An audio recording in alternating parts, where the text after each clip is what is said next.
We have a very exciting prototype on our hands here, don't we? We do, and it's not what you think. A lot of you guys look at it and think one thing, but you know what? It may be something else. It could be two things, and in this video we're going to discuss, could it be the next generation Ram Dakota? Maybe. Mid-size truck? Yeah. Or, which is what my claim is, right? It could be the next completely brand new Jeep Grand Wagoneer full-size SUV. So in other words, his claim is Jeep Wagoneer, my claim is Ram Dakota. Yes, either way, we all win, because these are awesome vehicles, right? They are indeed. Now, this is all based on your observation as well, so we want you guys to let us know what you think as we're going through this discussion, because you got to look at these pictures. They're pretty revealing. Yeah, and no matter what we say, I think you will disagree. That's so all right. I think this video is just about this prototype, and it looks like a Ram 1500 truck, but it's really a one-of-a-kind creation, isn't it? It is indeed. Now, let's start from what we already know. Now, the Ram 1500 truck does not have this setup, which is the small cab, right, with the small bed. Yes, so this is basically a quad cab, what they call quad, with 4 forward opening doors, but now there's a shorty bed attached to it, probably a 5.5 footer. It could be different. I mean, they could have cut something, you know, but it's actually sits kind of low. And these images, by the way, were sent in by one of our viewers, so thank you very much. Thank you. Kevin sent us in. Kevin, you're the man. From Los Angeles. Right. Yeah. So this is very exciting. Obviously, it's a test vehicle. It's camouflaged. It's got some sensors on the wheels, but it's got a weird roll cage on the back, too. It does. Now, that roll cage looks like it may actually go through the vehicle and to the frame. So why do they need that type of stiffening to the frame? Yes. Why? Why? Strange. I haven't seen that before. There's a couple other things to mention before you guys go, well, wait a minute. This looks like a full-size truck, because that's exactly what he's saying, yes, right? That's what I'm saying. I think that the wheelbase is a little narrower than a full-size truck. And bear in mind that when you have the mid-size trucks, they are narrower vehicles than full-size trucks. That's one of the main things that's distinctive between the two of them. Well, that's true. I mean, here we have a rear shot of the truck from behind. And you're absolutely right. When you look at a mid-sized truck like a Ford Ranger or Chevy Colorado, they're usually between like 5 and 6 inches narrower in just track width. That's right. Than a full-size Silverado or an F-150. But this looks, I mean, the fenders look fairly normal. This looks like a full-size vehicle to me, although it's overall shorter in length this way. But it's also low. So this could also be like a high-performance SRT truck, SUV. What is it? Well, it certainly isn't a TRX. I can tell you that for damn sure. Yeah.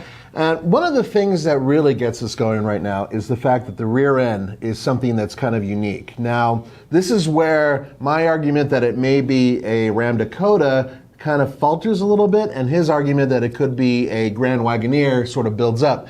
And that's because they completely obscured the rear end. And they're not the only ones to do it. Damn it, Ford did it to us when we were following the Bronco around, which is on TFL Now. Yes. That, which is, by the way, an awesome video because we caught it, man. Because we worked hard all day. We did. Yes. But you know, people say that Ford called us and asked us to come. I love it. Did you see that? Yeah. That's what they're doing. No. Hey, we're testing an ultra secret vehicle. Why don't you come down and take some pictures of it? No. But by the way, guys, so, you know, let's look at some official information, right? Yes. So, Jim Morrison, the head of North American Ram Truck Division, right? Recently, about a couple months ago, he kind of put the brakes on the Dakota. He said, you know, we're focused on the Ram 1500 and the heavy-duty trucks right now. Don't ask me about Dakotas yet. But he didn't flatly deny it. He didn't say it's not coming. He just said, we're really focused on our heavy-duty trucks. Hey, guys, hey, leave me alone, Leave me alone. So then his boss, Mike Manley, said, oh, wait a minute, don't discount it. Mm-hmm. But they made an official statement, and I have my notes here. This was several months ago, in February, I believe. They said that the Warren truck plant is being retooled to start production of the Jeep Wagoneer and Grand Wagoneer full-size SUVs, including electrified models, e-torque models potentially, or maybe some other models. Yeah, I hope it's not e-torque. Starting in early 2021. So they're working on retooling soon. Yep. Production will start so that we should be seeing some prototypes running around if it's what, a year and a half away, right? That is true. Now, here's the other side of it. Former head honcho Sergio, who passed away recently, unfortunately, did state when he was going over his future plans for the company that there would be a mid-sized truck, and it would be coming around 2021, I think is what they or were. 2022, before 2022, right? Right. Now, okay, let's look at the evidence as to why a company like FCA would do this. First of all, they already have a mid-sized truck.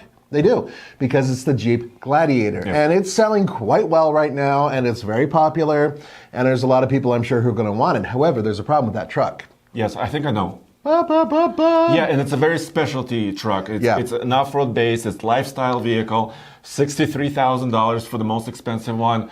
It doesn't really compete against the base Rangers and the base Colorados and all that stuff. Even one that has just some components on it that are upgraded would still be around 40 grand, right? So a rather expensive truck. And if you look at the rest of the class out there, the Ford Ranger and the Chevy Colorado, and Nissan of course, Frontier, all of them. Yeah, and the Toyota. First of all, a lot of them are being updated or will be brand new soon. But most importantly, they're affordable by comparison. So, would Ram build a vehicle that is an entry-level vehicle to go underneath all of those? I think they would. Now, they have been testing, we know for a fact, the Fiat Strada and the Fiat Toro all throughout Detroit and in some other areas. That doesn't necessarily mean that they're going to have those vehicles, which are unit body, kind of similar to the Honda Ridgeline in terms of their construction. It doesn't mean that that's going to be the Ram Dakota. However, they have been testing them. We know this for a fact. We've seen them, we've taken pictures of them, blah, blah, blah. But one of the other things that we do know is that they are also looking to take their numbers and lower them in terms of cafe numbers, in terms of entry-level pricing, and in terms of being competitive. Now, how are you going to be competitive when you have a truck that is so much more expensive than all of the other ones? Building a less expensive truck. They announced they're retooling the truck plant. Right. So it makes sense. This is a 1500 based prototype. So the Jeep Wagoneer and Grand Wagoneer, it could be underneath the test mule for that. Especially with this image, it's really hard for me to argue that. And I mean, it makes sense that, look, I mean, what we're looking at right now is once again seeing those bars that go all the way to the back. The roll cage, which is weird, yes. No, well, it makes sense actually because now that I think about it, when you have a cage that covers the entire vehicle going from the front of the frame, suddenly it's a similar stiffness to having a SUV body on top of the frame, right? Because you have something going all the way up through, and as opposed to a pickup truck, which has a very different type of shape. So this gives you a similar type of stiffness, is my guess, to what an SUV, not a crossover, an SUV would be. Right, and also unibody structure, right? Because truck has a cab, there's a separation, and there's a bed. Right. So that's completely different stiffness, like you said. Right, and this actually shows it as technically being one whole body sitting on top of a frame, which would be similar to an SUV. So my argument keeps going back and forth. It could be both. I'm kind of hoping it is. I really want them to build the Ram Dakota. Yes, but I also want them to build a Grand Wagoneer because Chevy Tahoe is being redesigned along with the Suburban. There's a new Ford Expedition.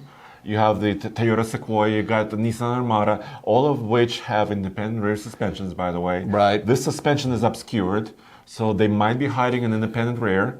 So all these things are good. Either way, I think, consumer wins, right? They do indeed. Now, you recently drove the Ford Explorer, and it's completely redone because it's now rear drive, front engine setup and all that. Platform. So it's actually gone back to that platform, and people speculate that one of the reasons why was because of the Dodge Durango, right? That's what the speculation is. The thing is that this platform that we're looking at, if it is the Grand Wagoneer, it is a actual, possibly a V8, most likely, probably one of the options, V8 in the front, rear drive, four-wheel drive vehicle that could have an independent suspension, but it will be sitting on top of a frame. So that is, for Jeep, very unusual.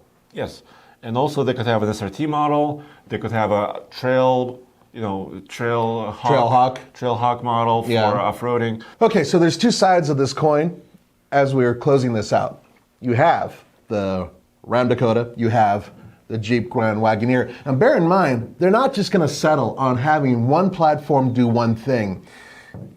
Jeep and Ram and all those guys, they all work together. And so I think that this is not something that's proprietary to one vehicle. I think that it's going to be several vehicles. So we might actually see something else on top of this, right?